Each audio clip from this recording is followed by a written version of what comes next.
जय Shri Krishna, Radhe Govind. Welcome back to Kahani. तो आज इस वीडियो में बात करने वाले हैं वट सावित्री व्रत में पूजा किस प्रकार से करनी है। इसके पहले कल मैंने एक वीडियो अपलोड की थी जिसमें मैंने व्रत की संपूर्ण जानकारी बताई है। आप लोगों के जितने भी क्वेश्चन होते हैं सभी का आंसर दिया है। उस वीडियो का लिंक आप लोगों को डिस्क्रिप्शन बॉक्स में मिल जाएगा। अगर अभी तक चेकआउट नहीं किया तो जरूर से कर लीजिएगा ताकि आपके जितने भी कंफ्यूजन है वो सभी दूर हो सके। आज हम पर्टिकुलर से पूजा विधि के बारे में बात करेंगे। देखो, वट सावित्री की जो पूजा होती है ना, वो बाहर जाकर की जाती है, वट वृक्ष की पूजा की जाती है। पर कई बार ऐसा होता है कि कुछ सिचुएशंस ऐसी होती है कि हम लोग बाहर जाकर पूजा नहीं कर सकते, तो ऐसे में घर पर ही किस प्रकार पूजा कर सकते हो वो भी इस वीडियो में आपको जानने को मिलेगा। तो वीडियो को आप लोग एंड तक अवश्य ही देखिएगा ताकि जितने भी क्वेश्चंस आप लोगों के पूजा से रिलेटेड आते हैं ना, उनके सबके आंसर मिल जाए। आप लोग क्या करते हो, वीडियो को स्किप करके देखते हो तो जो इंपॉर्टेंट बातें होती है वो छूट जाती है, फिर आप लोग उसको कमेंट में पूछते हो। तो वीडियो को स्किप भी उतना ही कीजिएगा जहां पर आपकी काम की जो बातें हैं एटलीस्ट वो आप लोग देख सको। चलिए अभी इस वीडियो को शुरू करते हैं। देखिए, वट सावित्री व्रत की जो पूजा है, जैसा मैंने बताया कि वट वृक्ष की जाती है, यानी कि बरगद के पेड़ की पूजा की जाती है। और वट वृक्ष भी बहुत ज्यादा नया नहीं होना चाहिए। अगर आपको कम से कम 12 साल पुराना वट वृक्ष मिलता है तो उसकी पूजा करना बहुत सर्वोत्तम होता है। तो पूजा में आपको क्या क्या चीजें लगने वाली है वो सारी चीजें आप एक दिन पहले ही रेडी कर लीजिएगा, क्योंकि व्रत वाले दिन बहुत सारे कार्य होते हैं और फिर जल्दबाजी में आप लोग कुछ भूल न जाओ, इसलिए आप लोग सारी सामग्री पहले से रेडी करके रखिएगा। जो एपल हम लोगों को बनाना होता है वो आपको पूजा वाले दिन ही बनाना है। तो एपन पे भी बहुत सारे क्वेश्चंस आते हैं कि एपन क्या होता है। देखो, एपन क्या होता है, चावल के आटे और हल्दी को मिक्स करके बनाया जाता है। तो आपको क्या करना है, एक दिन पहले आपको चावल को भिगो देना है। फिर जिस दिन आपका व्रत है, यानी कि 26 मई 2025 को इस बार अमावस्या है, उस दिन सुबह उसको पीस लीजिए। फिर उसमें हल्दी मिला के एक पेस्ट सा तैयार कर लीजिए। इसे एपन कहा जाता है। अगर चावल से नहीं तो आप इसे गेहूं से भी बना सकते हो, गेहूं के आटे से भी बना सकते हो, ठीक है। और इसको पूजा में यूज करना बहुत बहुत जरूरी होता है, तो ध्यान रखिएगा। एक और इम्पोर्टेंट बात, इस पूजा में जो बांस का पंखा होता है वो भी बहुत ज्यादा इम्पोर्टेंट होता है, तो आप उसे भी अरेंज कर लीजिएगा। बांस का पंखा ही मेन होता है, वही आपको अरेंज करना है। कोई कोई लोग एक पंखे से पूजा करते हैं, कोई कोई लोग 2 पंखे से पूजा करते हैं। आगे मैं आपको बताऊंगी इन दोनों में क्या डिफरेंस रहता है, ठीक है। तो अब देखिए, सारी सामग्री आप लोगों ने ले ली। अच्छे से आप लोगों को 16 श्रृंगार करके पूजा करनी है। अपने सुहाग की लंबी आयु के लिए इस पूजा को किया जाता है, इसलिए 16 श्रृंगार आपको अवश्य ही करने हैं। जिसमें मांग टीका आपको अवश्य ही लगाना है, क्योंकि उसे जो है वो सुहाग का प्रतीक माना जाता है, तो वो आपको लगाना है। अगर आप चाहे तो अपनी शादी का जोड़ा पहन के पूजा कर सकते हो, शादी में जो चुनरी ओढ़ी थी उसको पहन के पूजा कर सकते हो, कोरी साड़ी भी पहन सकते हो, और अगर ये सब नहीं है तो साफ स्वच्छ धुली हुई साड़ी भी पहनकर आप लोग पूजा कर सकते हो। कोशिश करिएगा कि आप लोग काला कलर, व्हाइट कलर, ब्लू या डार्क ब्लू कलर, इन चीजों को ना पहने, क्योंकि ये कलर जो है वो शुभ नहीं माने जाते हैं। लाल, पीला, केसरिया, इस प्रकार के कलर ही आप लोगों को पूजा के लिए यूज करने चाहिए, ठीक है। अब पूजा करने से पहले आपको पूरा 16 श्रृंगार, जिसमें मेहंदी वगैरह सारी चीजें आ जाती है, तो आप चाहे तो 25 तारीख को ही मेहंदी लगा लीजिए, नहीं तो फिर नेक्स्ट डे जब आप सुबह जिस दिन पूजा करनी है उस दिन अच्छे से रेडी हो जाइए। और स्नान वगैरह करने के बाद आप अपने हाथों में और पैरों में आलता अवश्य ही लगाइएगा, इसे बहुत ही शुभ माना जाता है। तो इस प्रकार से रेडी हो जाइए। अपनी पूजा की थाली ले लीजिए, एक कलश ले लीजिए जिसमें आपने जल भरा होगा। अच्छा, पूजा में ना एक मिट्टी का घड़ा भी रखा जाता है। देखो, ज्येष्ठ का महीना चल रहा है, बहुत ज्यादा गर्मी होती है, घड़ा दान करने की तो वैसे ही महिमा है, तो घड़ा भी इस दिन दान किया जाता है। तो काफी सारे लोग करते हैं। तो जैसे आप बाहर जा रहे हो तो फिर आप वो मिट्टी का घड़ा भी लेकर जाइएगा, जो आपको दान करना है उसको पूरा जल से भरकर आपको पूजा में रखना है, उसकी भी पूजा करनी है, और फिर उसको वहीं छोड़कर आ जाना है, क्योंकि वो आपको दान करना है, ठीक है। तो अब बात करते हैं पूजा की। स्टार्टिंग से एक एक स्टेप बाय स्टेप मैं बताऊंगी, अच्छे से आप लोग समझ लीजिए। सबसे पहले तो जिस भी वृक्ष के नीचे आप लोग जा रहे हैं, जहां भी आप लोग पूजा करने वाले हैं, वहां पर अगर थोड़ी बहुत गंदगी है तो उसे अच्छे से साफ कर लीजिएगा। उसके बाद सबसे पहले आपको जल सींचना होता है, तो जल सींचिए आप पीपल के वृक्ष में। उसके बाद देखो, काफी सारे लोगों के यहाँ पर गौरी गणेश जी बनाए जाते हैं और उनकी भी पूजा की जाती है। काफी जगहों पर पीपल के वृक्ष में ही गौरी गणेश जी का ध्यान करके पूजा की जाती है। तो अगर आपके यहाँ बनाए जाते हैं तो आप सुपारी से गौरी गणेश बना सकते हो या मिट्टी से गौरी गणेश बना सकते हो, नहीं तो पीपल जो मतलब जैसे वट वृक्ष की पूजा कर रहे हो तो वट का ही एक पत्ता लेकर उस पर गौरी गणेश की आकृति बनाकर भी पूजा कर सकते हो, या फिर आप ध्यान करके वृक्ष की जो है जड़ में नीचे जहाँ पर हम लोग पूजा करते हैं हैं वहां पर भी ध्यान करके पूजा कर सकते हो। सावित्री जी की पूजा की जाती है, यमराज की पूजा की जाती है। सावित्री जी के लिए भी या तो आप पेड़ के ऊपर ही सावित्री जी का जो भी चित्र है वो ड्रॉ कर सकते हो, या फिर आप लोग जो है वट वृक्ष के पत्ते पर भी सावित्री जी को ड्रॉ कर सकते हो, ठीक है। या फिर अगर आप लोगों के पास कथा की किताब है तो उस पर भी जो चित्र बना रहता है उसमें अलग से एक पर्चा भी आता है जिसपे सावित्री जी, यंत्र बने रहते हैं, यमराज जी बने रहते हैं, सभी बने रहते हैं, तो उनकी भी पूजा आप लोग कर सकते हो।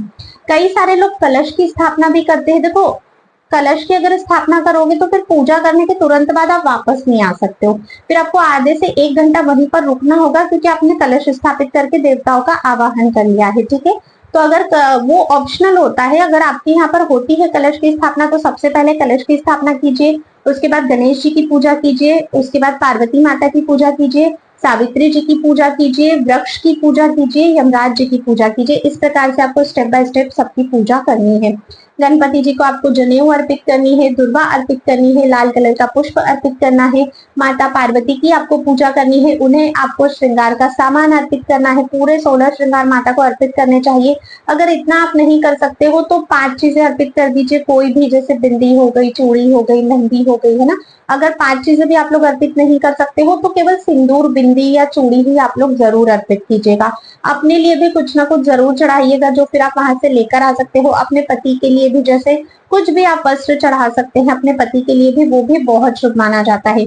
बांस का पंखा आपको पूजा में अवश्य ही चढ़ाना है। तो जैसे आपने अगर कलश की स्थापना करी तो ठीक है, नहीं भी करी है तो पहले हमने वृक्ष को सींचा, वृक्ष की पूजा कर दी, ठीक है। उसके बाद हम लोगों ने गणेश जी की पूजा करी, पार्वती माता की पूजा करी, पार्वती माता को 16 श्रृंगार अर्पित किए, सावित्री जी की पूजा करी, ठीक है। अगर आप सावित्री जी को अलग से श्रृंगार नहीं अर्पित करते हो तो भी चलेगा। सावित्री जी की पूजा करी, यमराज जी की पूजा करी। उसके बाद अभी जो ऐपन आप लोग बनाकर लेकर आए हो वो ऐपन आपको वट वृक्ष को लगाना है। वो बहुत उसकी, मान लीजिए या तो आप स्वस्तिक बना सकते हो या उसकी 5 या 7 बिंदियां ऐसे करके आपको जो है वट वृक्ष को उस ऐपन को लगाना है। जो भी भोग आप बना के लाए हो वो भोग आपको रखना है। अगर जल का घड़ा आप लोग दान करने के लिए लेकर आए हो तो पास ही में जल का घड़ा आपको रखना है, उसको कंठ तक जल से भर दीजिएगा और उसको ढक दीजिएगा, ठीक है। उसके कंठ में आप लोगों को कलावा बांधना है, घड़े पर स्वास्तिक बांधना है और ये घड़ा अब आपको यहीं छोड़ देना है। तो जो भी पंडित जी रहेंगे मंदिर के वो इस घड़े को ले लेंगे क्योंकि ये आप दान करने वाले हो, ठीक है। तो इस प्रकार से आप लोगों को पूजा करनी होती है। देखो, ये भी कहा जाता है कि हमें वट वृक्ष के पत्तों से श्रृंगार करके पूजा करनी चाहिए, क्योंकि सावित्री जी ने जब सबसे पहली बार इस पूजा को किया था तब उन्होंने वट के जो पत्ते थे उसी से अपना श्रृंगार किया था। तो आप चाहे तो हाथों में चूड़ी की तरह पहन सकते हो, नेकलेस की तरह पहन सकते हो, या फिर नहीं तो एक पत्ता आप अपने बालों में भी लगा सकते हो। उसके बाद आप लोग पूजा स्टार्ट कीजिएगा। अब आरती की बारी आती है। तो देखिए, आरती में अमावस्या की तिथि है तो आप लोगों को रुई की बाती का प्रयोग नहीं करना है। आप लोग कच्चे सूत की या नाड़े की बाती ले सकते हो, जैसे कलावा जो पचरंगी नाड़ा आता है उसकी बाती ही आपको बनानी है। रुई का प्रयोग अमावस्या पर नहीं किया जाता है।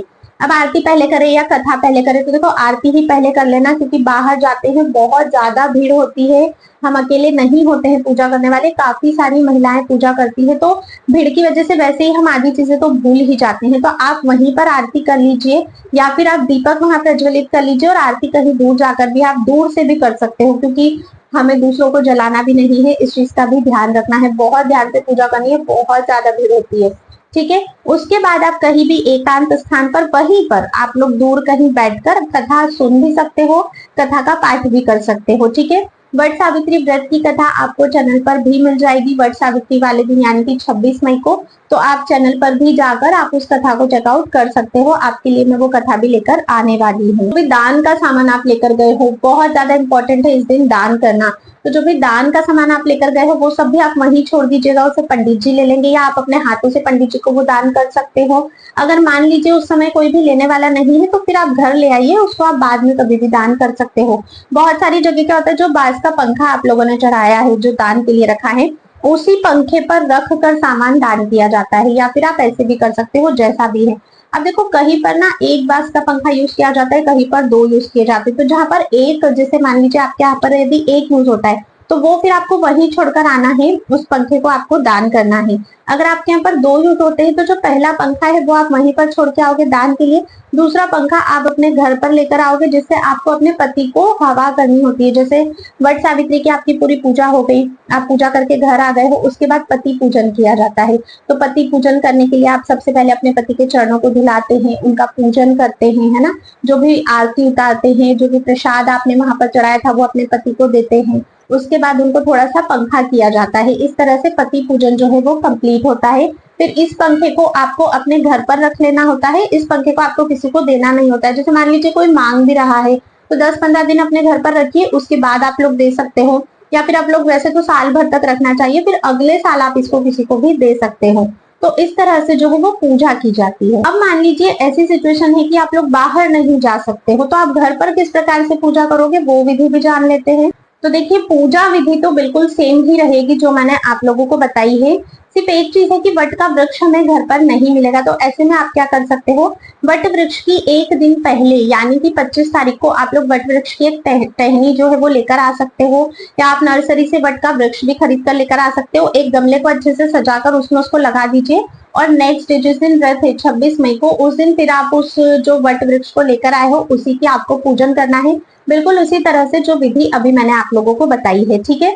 एक और इम्पोर्टेंट बात कि परिक्रमा करना बहुत ज्यादा इंपॉर्टेंट होता है वट सावित्री व्रत में। तो जैसे आप लोग बाहर पूजा करने गए हो या घर पर भी वट वृक्ष लाकर पूजा कर रहे हो, सारी पूजा हो गई, आपकी आरती भी हो गई, या तो आप उसके बाद भी परिक्रमा कर सकते हो या कथा सुनने के बाद भी परिक्रमा कर सकते हो।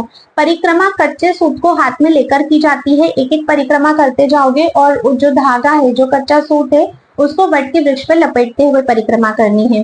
अब देखो कितनी करनी है, तो सर्वोत्तम होता है अगर आप 108 परिक्रमा करते हो। लेकिन अगर आप में सामर्थ्य नहीं है, बहुत तेज धूप की वजह से या बहुत ज्यादा भीड़ की वजह से आप कंफर्टेबल नहीं हो, तो फिर आप सूत लेकर अगर 108 नहीं कर सकते हो तो सूत लेकर आप 5 या 7 परिक्रमा कर लीजिए।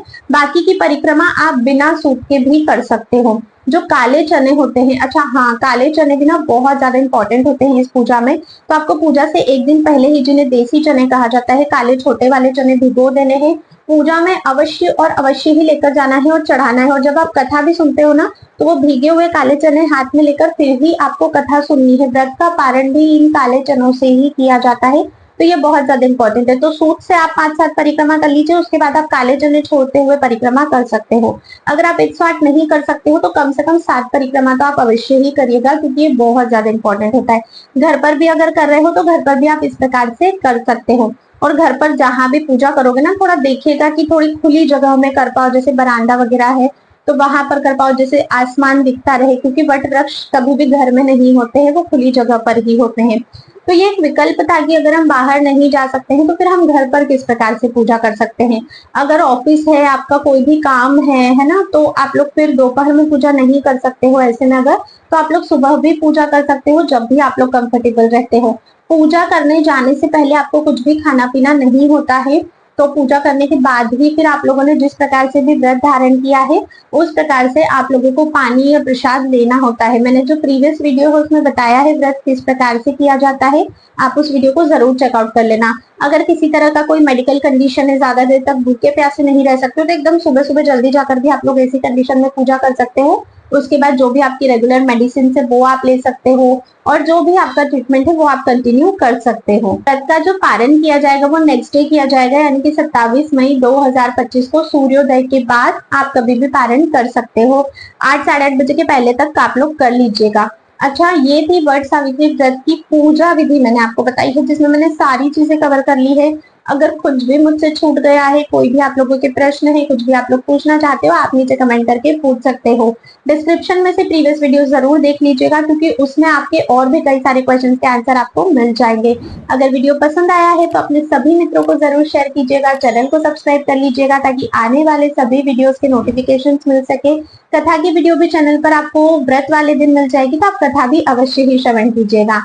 लाइक जरूर कीजिएगा और कमेंट में जय श्री राधे अवश्य ही लिखिएगा। अब मैं आप सभी से मिलूंगी नेक्स्ट वीडियो में, तब तक के लिए राधे राधे।